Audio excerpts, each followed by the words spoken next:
This is Osceola.com. We're here with Julian Armella, St. Thomas offensive tackle. I think probably the number one offensive tackle, not only in Florida, but one of the top in the country. I'm sure you agree with that. Yes, sir.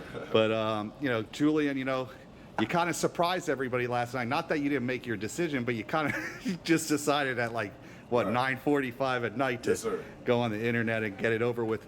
What was that something you had planned on earlier in the day? Were you, I had talked to Coach Harry. He even had told me that you probably weren't going to make a decision on signing day, that you may take some other.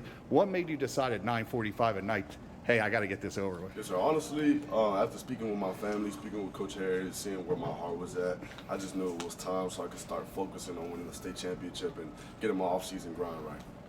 You look at, the whole recruiting process, it seemed like it probably was a lot of fun early on. Yes, I met you at, like I said, at the Under Armour combine.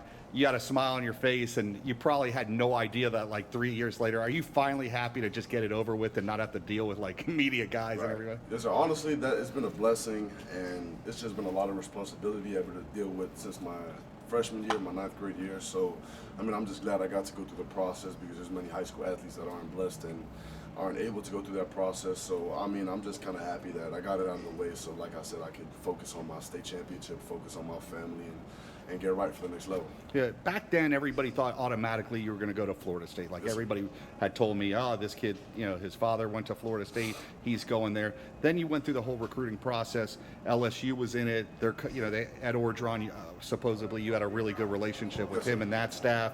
Then it was Alabama, and then Florida State. At what point you liked each school? Where were you at each point? Was LSU a place you thought you were going to go to at one time, or Alabama? Or when did you decide Florida State was going to be the place? Honestly, I felt very strongly with the staff at LSU when Coach O was there, and I developed that relationship. And that was kind of saddening when I figured out that he got fired. But after that happens, it's a business, and things of that nature happen in this situation. So I just honestly moved on to the next school. Still kept a relationship with Coach Brad Davis at LSU. He's a very great and amazing man. He came for a home visit. And then with Alabama, I went up for an official visit with my mother, Jason Taylor, and Mason Taylor, my tight end. And I just want to see them out. Obviously, Alabama's the top-tier program, purebred or whatever. But, I just felt like my heart was at Florida State, and that's where I'm most needed at because of the need for offensive linemen and the need for that structure and the rebuild. They've had good, some very good, interior linemen. You're, probably the best offensive tackle they've signed in the last few years. It's hard to get offensive tackles. Everybody wants you guys. How do you feel like you do fit in there? Do you feel like there's that opportunity to play right away? You'll have a chance to get on the field maybe year one. Is that something you want, or do you want to redshirt and get yourself bigger, stronger? What are you looking for once you get there? My mentality walking in is after the state championship happens, I'm going to take a week off and then just hit that off-season program really hard so I can get to the point where I'm at 300, 310 maybe with good muscle weight, and then after that, hopefully I can walk into the program. I'm gonna have to grind my butt off regardless, and I know nothing's gonna be given to me, so I know I'm gonna have to go and try to take somebody's spot, but it's all friendly and love and competition with my brothers and stuff like that. Yeah, they actually have had success with St. Thomas offensive linemen. They had Andrew Dackow played there. Yes, they also had Bobby Hart. Yes, sir. Did you ever have conversations with them about Florida State, and did they guide you at all, in the past year or so? I wouldn't say they have guided me. They've honestly just told me to do what I feel is best for me in this whole recruiting process. And I've spoken with Bobby Hartman many times and stuff like that, as well as Cam Irving, the offensive tackle that was up there many years ago. And I was actually one of the little camp recruits back in, I want to say, my 7th or 8th grade year. And I remember going to see Cam Irving, and he was up there. And I remember he specifically gave me one of his bracelets. And I remember that day like it was yesterday, and he actually texted me yesterday saying, congrats, welcome a part of the family. So, I'm just glad that the alumni and the fan base is so strong at Florida State University, and I'm really looking forward to what's in store.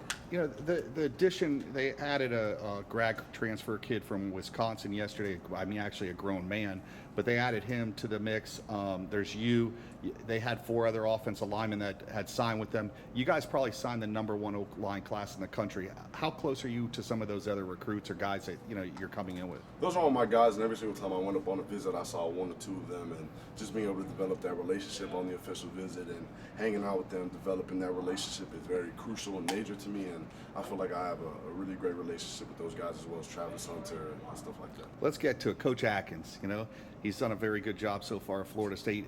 He seems like somebody that's very easy to relate to. How is your relationship with Coach Atkins, and what are you looking forward to? Yes, sir. Honestly, Coach Atkins has just been the man since day one. Ever since him and Coach Lovell got the job, they were out at St. Thomas coming here and checking on me, looking and seeing how my development was. And throughout this whole process of me transforming my body, losing weight, going through the whole entire process, they've been there and they've kept that consistent relationship. And I would say that was probably one of the most crucial factors of my decision on selecting Florida State as where I'm going to play for the next 4 years. All right. It's all over now. What do you want to say to Seminole fans that now you're part of the family? What do you have to say to the Florida State? Honestly, I'm just excited to be a part of the family, and I appreciate you guys for welcoming me. I'm going to bring a lot of energy, bring a lot of leadership. Honestly, like I said earlier, I'm going to grind all my way to the top, and I'm looking forward to winning a national championship with all my guys. Well, good luck there, and we wish you nothing but the best at Florida sir. State, and Go Noles. get it done, man. Yes, sir. All right.